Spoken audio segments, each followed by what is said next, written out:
Hello YouTube, second video today. We're going again. Day before my birthday, y'all, so happy late birthday to me, because by the time I upload this it's probably be the 13th or more. But anyways, I wanted to come out with an update on the former owner of Shea Moisture. I didn't even pull up his name right quick. Let me do that right quick. But obviously, y'all have since heard that he, or may not have heard, because I've noticed that some blogs, once again, have felt the report that he has brought out Essence magazine. So, former owner of Shea Moisture, I think it's Dennis something. Richeliue Dennis. So, once again, Richeliue Dennis, and his name will be floating somewhere up here. Richeliue Dennis, who is of Sierra Leone descent. I don't know the official term or not, but I know he's from Sierra Leone.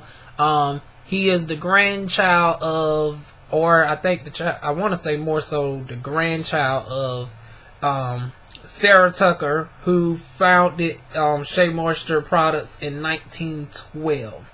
So if she did that in 1912, more likely she was in the 1800s.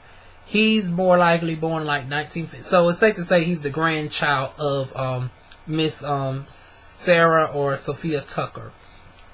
So you know, we done went into the breakdown of my thoughts on him with the Shea Moisture ad. Black women still want to hold a grudge off of one ad. I told y'all in a nutshell, I will leave that video down below. I said there to the extent that there shouldn't have been no dark-skinned black women in the ad, first of all, with black kinky hair, because our issue is so much stronger and affects us as far as workplace. We are systemically discriminated against for our dark skin and kinky hair. As y'all know, I'm a person with type 4 hair. And mine is not as aesthetically beautiful as, you know, a Terrell McDonald, a Napatory 85, or anybody like that who does not have an autoimmune condition and has not suffered from any other debilitative diseases that causes hair loss. So being somebody who has gone through not one but two disorders that has caused hair loss, in addition to a dramatic amount of stress, and ironically the stress comes more so from just daily life, not even within my medical conditions. But anyways, it had a light-skinned biracially black woman on there, a girl with blonde hair and a girl with red hair. I don't see how them arguing about, you know, complaining about having blonde hair or having red hair would equate to having kinky hair and being discriminated against. So I thought it was a good thing on his part to have the darker skinned women in an ad that focused more so on the issue. That way it didn't get diluted. But once again, black women didn't see it that way, because they didn't see the other 23 ads to see the whole picture. So I thought the way he broke it down was brilliant, except that commercial shouldn't have gone out first. Went on an apology tour. He ended up having to sell by default because, you know, black women, his core base, darn gone just stopped supporting. But meanwhile, as he sold, a blessing came in disguise, which I think he was working on for months anyway. But, you know, it's sad that now it's come under these circumstances. But y'all know that Ebony Magazine and Essence were brought out years ago, just like BET was brought out. And these black networks and publications were predominantly white owned, even though it started off of, you know, pure blackness. So now Dennis, or is it his name Dennis or Richelieu? I think they had his, I don't know. I want to say his first name is Dennis, so, but they said Richelieu. So Richeliue Dennis is done brought out Essence magazine. Whew, can I get a sentence formulated together? But anyways, he's brought out Essence magazine with the earnings that he's earned from Unilever from selling the dominant shares to Unilever. And you know, I hate to even do a breaking news story on this. If y'all want a more insight on the story that I found out with Unilever that I've seen, once again nobody's reporting on, y'all leave in the description box below. But it's just it's exhausting just doing this video. But once again, he's brought out Essence magazine, and he has made all the women, he has made the whole elite panel black women. So there's no saying, oh, it's about to be a Shea Moisture incident again. It's about to be whitewashed. Number one, darn on Essence was darn on being ran by what, 2 white guys for the longest. Now you have a black man, African black man, who now is the sole owner of it, and the head management is a group of women. Yeah, I still see darn on black women complaining, talking about, oh, we still canceling him, this, that, and the third.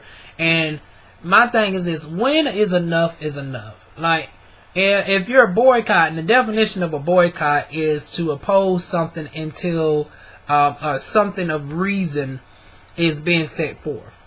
Now, it's one thing if you already decided to cancel him and say, oh, we're not dealing with it anymore. But for the people who are using the term boycott out of context, once again, boycott does not supposed to mean permanent. Boycott supposed to mean protest until some change has occurred. Now, he has actually brought out Essence magazine. He has made it fully black owned by him owning the 100% of the darn on company. As far as management, he got the whole management full of black women. What is there now to complain about? But once again, it's like people don't do their research into, and then I see some people have selectively decided not to even cover this. So that's even questionable within itself. So is it like, is we going to keep holding this darn gone person to the darn gone fire for a darn gone innocent ad that was, you know, can easily be perceived as a mistake? Because my thing is this: y'all have holding him more accountable longer than what y'all gonna hold this darn gone H&M ad about. Cause I've already hearing it dying down right now. Give it about darn gone a month or so, y'all be forgot about the seriousness of the H&M ad, but you're still holding this darn gone person accountable over something that truly was a mistake.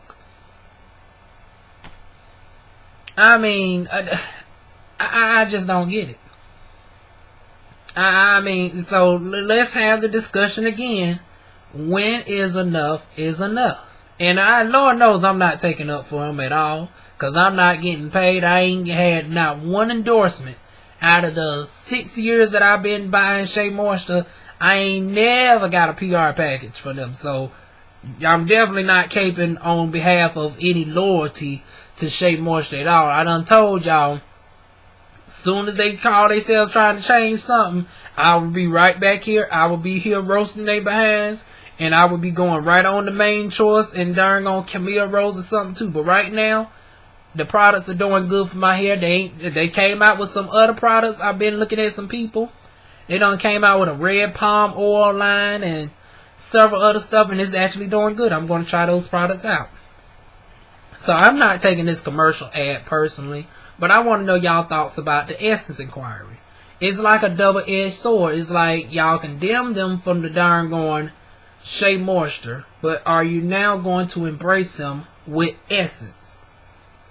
I mean, the main things that y'all was complaining to him about with the Shea Moisture end was not only was the products being watered down. I actually did my research. I did not find no evidence that the ingredients have changed. I seen that the names have changed. I mentioned about the name changes, such as the Yucca line that I used to have back in the day. I will include that video down below as well if I can find it. It's on my beauty channel. I did that video about 5 years ago. They have changed that name. They also have changed the Jamaican Black Castor Oil name a little bit. But I've noticed the ingredients the same. Y'all know I purchased the old, I purchased the new. I didn't see nothing different but the front of it some people saying the ingredients changed because the front of the thing changed.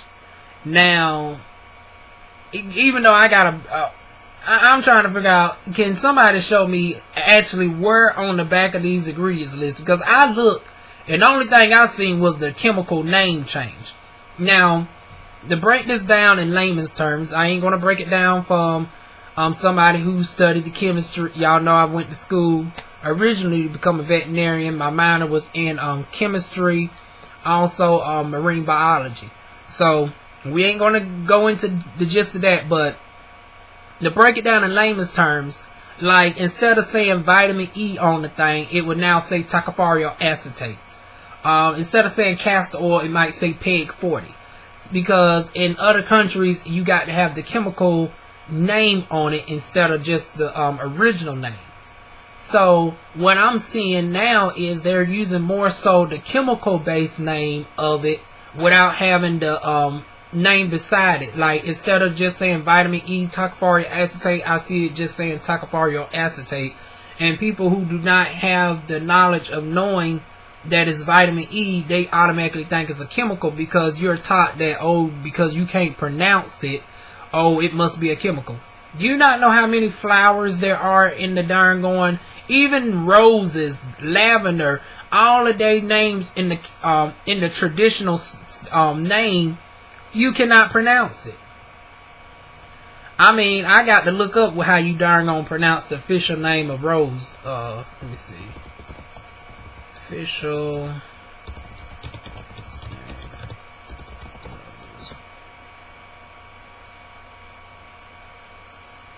Okay, we don't got time for that shit right now. But anyways, like certain flowers and stuff have such a long, complex name. It's like, ugh. Like, can you just say lavender or can you say dandelion? Why you got to break this down? Certain countries have different mandates than us. That's it. But I want to know y'all thoughts on Essence buying. I mean, Richelieu, or is it Dennis? Let me pull up his name again, y'all. As y'all can tell, I have not eaten. I am very much. Oh, okay, Richeliue Dennis. So, y'all tell me y'all thoughts on this. Honestly, I really don't give a fuck. I'm just reporting it, but I still love to know y'all thoughts.